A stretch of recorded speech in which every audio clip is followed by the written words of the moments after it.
क्या कोई इंसान किसी से इतना प्यार कर सकता है कि उसके लिए वो एक खूंखार जानवर बन जाए? हमेशा मर्डर मिस्ट्रीज में हमारा दिमाग एक ही सवाल पर अटका रहता है कि कातिल कौन है। लेकिन आज कातिल आपके बिल्कुल सामने खड़ा है। आज सस्पेंस ये नहीं है कि किसने मारा, सस्पेंस ये है कि उसने इस नामुमकिन कत्ल को अंजाम कैसे दिया। आज की डिटेक्टिव डायरीज की फाइल कोई आम मर्डर मिस्ट्री नहीं है। ये एक ऐसे परफेक्ट क्राइम की कहानी है जिसे सुलझाने में पुलिस के सबसे तेज दिमागों की नसें फटने वाली हो गई थी। एक ऐसी खौफनाक साजिश जिसे एक आम से दिखने वाले मैथ्स टीचर ने किसी गणित के फॉर्मूले की तरह डिजाइन किया था। एक मर्डर को हमेशा के लिए दफन करने के लिए उसने क्या खौफनाक खेल खेला, ये जानकर आज आपकी रूह कांप जाएगी। तैयार हो जाइए, क्योंकि आज जो सच आप सुनने वाले हैं वो आपके दिमाग को सुन्न कर देगा। दुनिया में दो तरह के जीनियस होते हैं। एक वो जो अपनी चमक से पूरी दुनिया को रोशन करते हैं, स्टेज पर आते हैं और तालियां बटोरते हैं, और दूसरे वो जो अंधेरे कमरों में एक छोटे से बल्ब की रोशनी में अकेले बैठकर इस ब्रह्मांड के सबसे मुश्किल सवालों को सुलझाते हैं, इस बात से बेफिक्र कि उन्हें कोई देख रहा है या नहीं। यश दूसरी कैटेगरी का इंसान था। एक हाई स्कूल का मैथ्स टीचर जिसके जूते हमेशा घिसे हुए होते थे, शर्ट के कॉलर पर सिलवटें होती थी और चेहरे पर एक ऐसी खामोशी थी जैसे उसने सालों से अपनी ही आवाज ना सुनी हो। उसके लिए इंसानी जज्बात, रिश्ते और भावनाएं सब एक इरेशनल नंबर की तरह थे जिनका कोई लॉजिक नहीं था। उसका दिमाग सिर्फ नंबर्स और पैटर्न्स में सोचता था। उसकी जिंदगी एक ब्लैक एंड व्हाइट सीधी रेखा थी, बोरिंग, अकेली और बेरंग। जब तक कि उस ब्लैक एंड व्हाइट जिंदगी में माया नहीं आ गई। माया उसकी नई पड़ोसन थी, एक सिंगल मदर जो अपनी 14 साल की बेटी रिया के साथ अपने अतीत के पुराने जख्मों को भरने आई थी। यश ने माया से कभी बात नहीं की। वह बस हर सुबह उसकी दुकान पर जाता, एक लंच बॉक्स खरीदता, सिर्फ माया की एक झलक देखने के लिए। जब माया उसे लंच बॉक्स देते हुए मुस्कुराती तो यश के उस सुन्न पड़े दिमाग में जैसे कोई हलचल सी होने लगती। यश ने माया से कभी अपने प्यार का इजहार करने की कोशिश नहीं की। उसे लगता था माया जैसी खूबसूरत और जिंदादिल औरत उस जैसे बोरिंग और अजीब आदमी की तरफ क्यों ही देखेगी। उसका प्यार एक मैथमेटिकल कांस्टेंट जैसा था, चुपचाप अपनी जगह पर स्थिर। उसे बदले में कुछ नहीं चाहिए था। वह बस दूर से माया की उस छोटी सी दुनिया की हिफाजत करना चाहता था। लेकिन यश को नहीं पता था कि किस्मत उसके लिए अलजेब्रा का सबसे खौफनाक और खूनी सवाल तैयार कर रही है। 9 तारीख की शाम मुंबई की उस पुरानी और सीलन भरी बिल्डिंग में सब कुछ नॉर्मल था। बाहर हल्की बारिश हो रही थी। माया और रिया अपना डिनर बना रही थी। गैस पर रखे बर्तन की आवाज के बीच दरवाजे पर अचानक एक ऐसी दस्तक होती है जो उनकी जिंदगी को हमेशा के लिए जहन्नुम बनाने वाली थी। बाहर राज था, माया का जालिम एक्स हस्बैंड। वह नशे में पूरी तरह धुत था। उसकी आंखों में हैवानियत थी। दरवाजा खुलते ही वह जबरदस्ती अंदर घुस आता है। वह माया से गालियां देते हुए पैसे मांगने लगता है। जब माया डरते हुए इनकार करती है तो राज दरिंदगी पर उतर आता है। वह माया के बाल पकड़कर उसे जमीन पर पटक देता है और बेतहाशा पीटने लगता है। राज के हाथ रिया के गले से छूट जाते हैं। वह हवा के लिए तड़पने लगता है। कमरे में सिर्फ राज के जूतों की जमीन पर रगड़ने की आवाज और माया की भारी सांसों की आवाज आ रही थी। कुछ मिनट तक मौत और जिंदगी की ये खौफनाक कशमकश चलती है और फिर राज की आंखें पलट जाती हैं। उसकी सांसें हमेशा के लिए छूट जाती हैं। माया के कांपते हाथों से वो तार छूटकर नीचे गिरता है। राज की लाश, जिसमें अब कोई जान बाकी नहीं है, एक भारी बोरे की तरह सीधे जमीन पर आकर गिरती है। जमीन पर गिरने के बाद एक बेजान शरीर की मांसपेशियां पूरी तरह रिलैक्स हो चुकी होती हैं। उसकी गर्दन एक अजीब से एंगल पर टेढ़ी पड़ी थी। कमरे में खून और पसीने की अजीब सी बदबू फैल गई थी। माया और रिया उस बेजान जिस्म के सामने फर्श पर बैठी थर थर कांप रही हैं। कमरे में सिर्फ दीवार पर टंगी घड़ी के टिक टिक की आवाज है। उन्हें समझ आ जाता है कि उनकी जिंदगी खत्म हो चुकी है। माया रोते हुए कांपते हाथों से फोन उठाती है। वह पुलिस के नंबर डायल करने ही वाली थी, तभी दरवाजे की घंटी बजती है। माया के दिल की धड़कन रुक जाती है, उसके हाथ से फोन छूट जाता है। वह दबे पांव दरवाजे तक जाती है और कांपती आंखों से बाहर देखती है। बाहर यश खड़ा था। माया दरवाजा खोलती है। यश ने पतली दीवार के उस पार से सब सुन लिया था। वह बिना कुछ कहे कमरे के अंदर आता है। उसकी नजर जमीन पर पड़ी लाश पर जाती है, फिर बिखरे हुए खून पर, और फिर माया के रोते हुए चेहरे पर।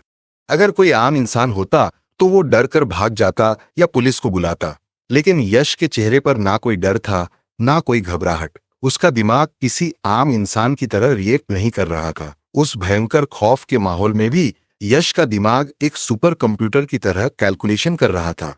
वह माया के पास आता है, उसकी आंखों में देखता है और बहुत ही सर्द और शांत आवाज में कहता है, आप लोग पुलिस को फोन मत कीजिए। जो हुआ है वह सेल्फ डिफेंस था, पर पुलिस इस बात को नहीं मानेगी। आपकी बेटी हमेशा के लिए जेल में सड़ जाएगी। इसलिए आज से, अभी से, इस लाश को यहां से गायब करने का और पुलिस के हर सवाल का जवाब देने का काम मेरा है। आप बस अंधी बनकर वही करेंगी जो मैं कहूंगा।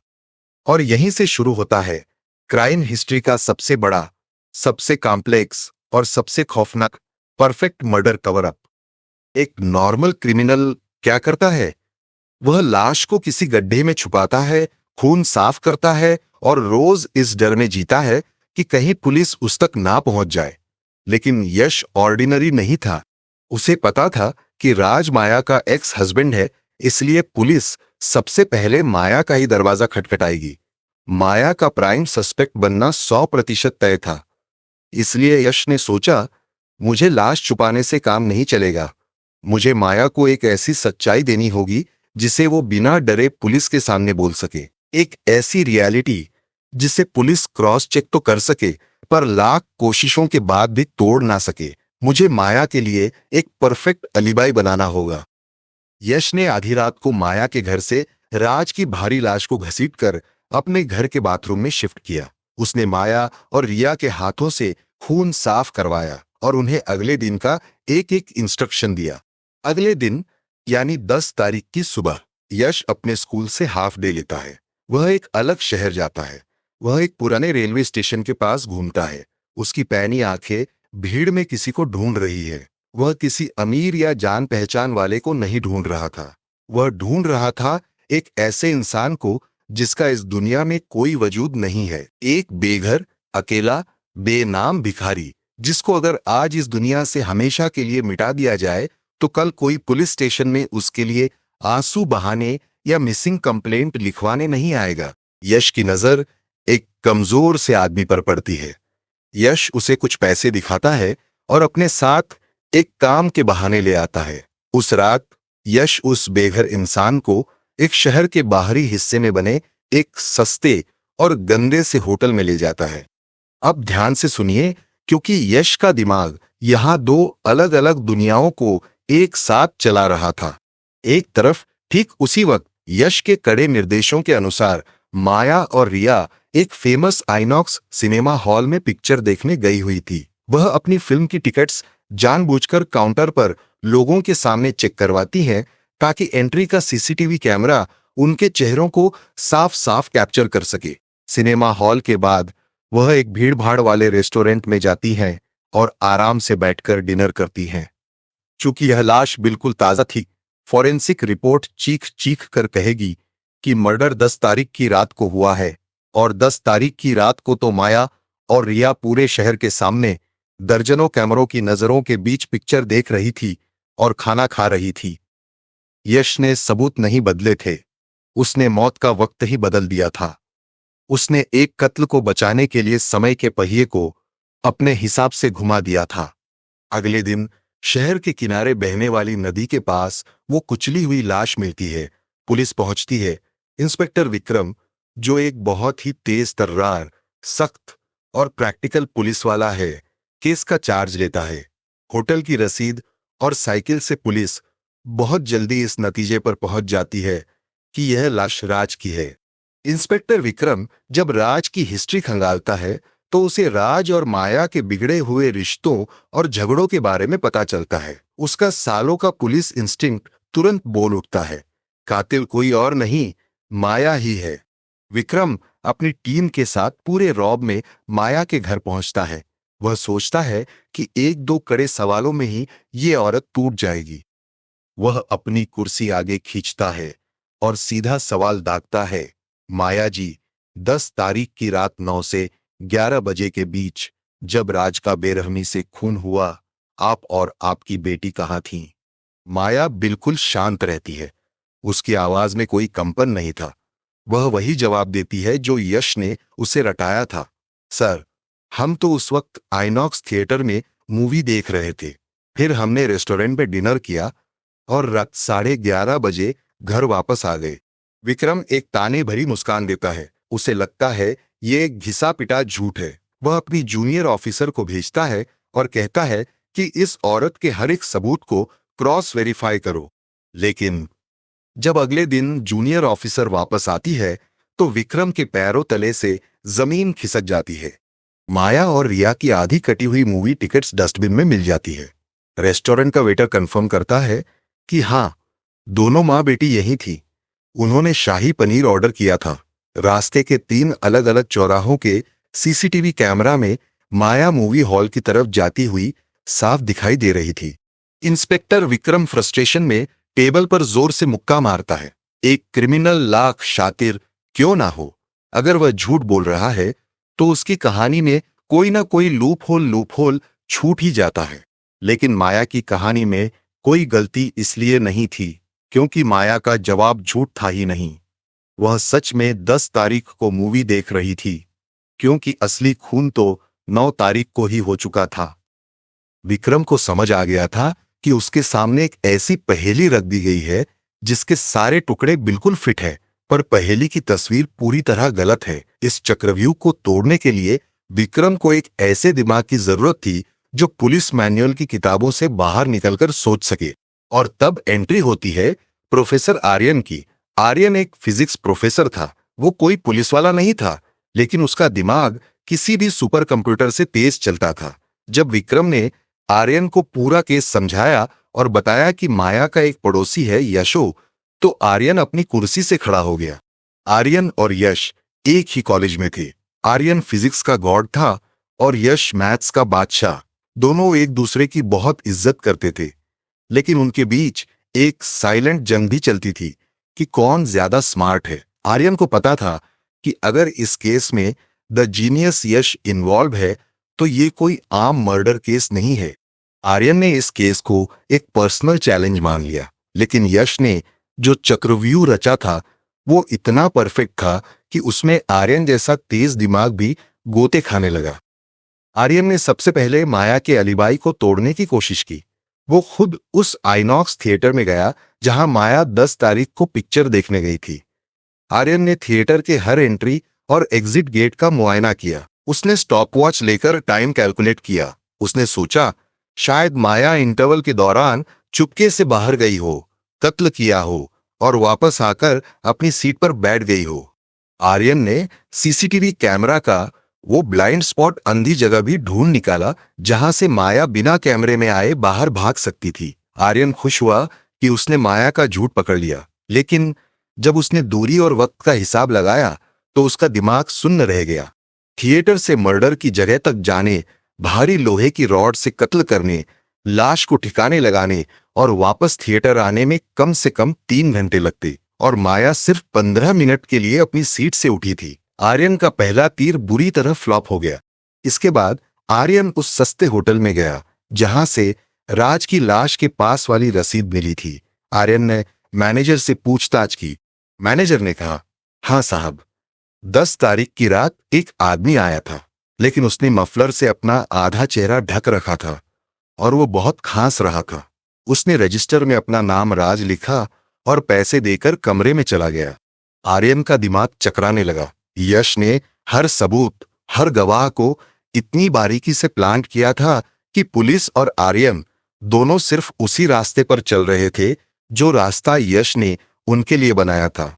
कई दिनों की छानबीन के बाद आर्यन पूरी तरह से चिड़चिड़ा हो चुका था। हार मानकर आर्यन एक आखिरी बार यश से मिलने उसके छोटे से अपार्टमेंट गया। सालों बाद दो जीनियस आमने सामने बैठे थे। कमरे में अजीब सी शांति थी। यश बहुत ही इत्मीनान से कॉफी बना रहा था। आर्यन ने यश की आंखों में सीधे देखकर पूछा, यश, मुझे एक बात समझ नहीं आ रही। कातिल ने लाश की पहचान मिटाने के लिए उसका चेहरा हथौड़े से कुचल दिया, उंगलियां जला दी, लेकिन फिर उसी कातिल ने लाश के पास होटल की रसीद और चोरी की हुई साइकिल क्यों छोड़ दी? ये तो बेवकूफी है। कातिल क्या चाहता था? लाश पहचानी जाए या ना पहचानी जाए? यश ने अपनी कॉफी का एक घूंट लिया। उसके चेहरे की एक मांसपेशी भी नहीं हिली। उसने बहुत ही शांत और ठंडी आवाज में कहा, आर्यन, तुम एक ज्योमेट्री का सवाल सॉल्व करने की कोशिश कर रहे हो, लेकिन शायद यह प्रॉब्लम अलजेब्रा की है। तुम सिर्फ उन सबूतों को देख रहे हो जो वहां मौजूद हैं। कभी ये सोचो कि वहां क्या मौजूद नहीं है। अपना एंगल बदलो। यश को लगा कि उसकी ये पहेली आर्यन को और उलझा देगी, लेकिन यही अपने घमंड में यश से एक बहुत छोटी सी पर भयंकर भूल हो गई। आर्यन यश के घर से बाहर निकला। उसके दिमाग में यश की बात हथौड़े की तरह गूंज रही थी। ज्योमेट्री की जगह अलजेब्रा, एंगल बदलो। आर्यन सीधा पुलिस स्टेशन पहुंचा और उसने बिना किसी से कुछ कहे इंस्पेक्टर विक्रम की टेबल से राज की पोस्टमार्टम रिपोर्ट निकाल ली। आर्यन ने चेहरे के घाव, फिंगरप्रिंट्स, चोट के निशान सब कुछ इग्नोर कर दिया। उसने पोस्टमार्टम रिपोर्ट का वो पन्ना खोला जिसे पुलिस ने फालतू समझकर पढ़ा तक नहीं था। पेट का एक्सरे और लिवर की कंडीशन। आर्यन की आंखें फटी की फटी रह गई। पुलिस की पुरानी फाइलों के हिसाब से राज एक बहुत बड़ा शराबी था। सालों से सस्ती शराब पीने की वजह से उसका लिवर पूरी तरह सड़ चुका था। लेकिन आर्यन के हाथ में जो पोस्टमार्टम रिपोर्ट थी, उसमें साफ साफ मेडिकल भाषा में लिखा था कि मरने वाले का लिवर बिल्कुल स्वस्थ था और उसके पेट में शराब का एक कतरा भी नहीं था। आर्यन का खून बर्फ की तरह ठंडा पड़ गया। उसके हाथ कांपने लगे। अलजेब्रा। आर्यन के मुंह से फुसफुसाहट निकली।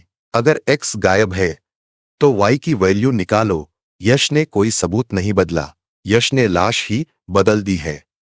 आर्यन को वो खौफनाक, घिनौना और असंभव सच दिख गया था जो यश ने इतने दिनों से अपने मासूम चेहरे के पीछे छुपा रखा था। उसे समझ आ गया कि यश ने माया को बचाने के लिए शहर के किसी बेघर अनजान आदमी को राज के कपड़े पहनाकर उसे बड़ी बेदर्दी से मार डाला था। आर्यन इंस्पेक्टर विक्रम और माया को शहर के बाहर एक सुनसान गोदाम में बुलाता है।